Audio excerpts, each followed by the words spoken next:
Dominika Fritz is one of the first people in Germany to receive the world's first medically approved 3D printed bionic arm.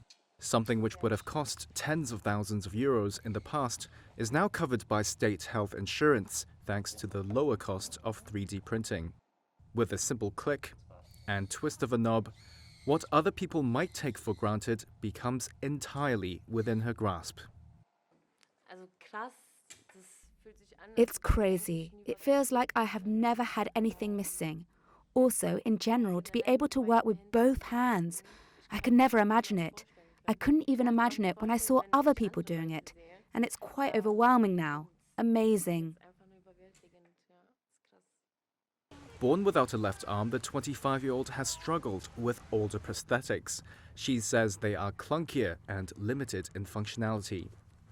There are situations where I sit down with my work colleagues to have breakfast, and I can't do something as simple as preparing a sandwich myself with the prosthetic, because the bread keeps slipping away.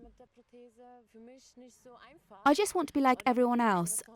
I'd like to just take the fork in my hand and the knife in my other hand and be able to cut my schnitzel. These are such simple things, but they are missing in everyday life.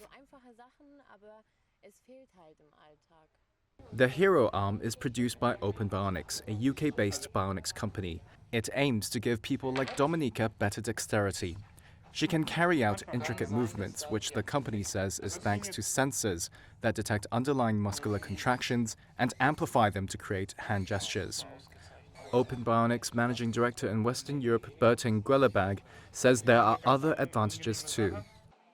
Because we make them in 3D printing, we are able to save a lot of weight. You have to imagine that there is about 30 to 40% less weight for the patient in the prosthetic than with classical systems.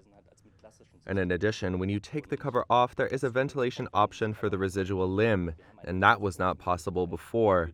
This means that the user, even when it is hot, when they sweat, gets cooled air transferred to their residual limb.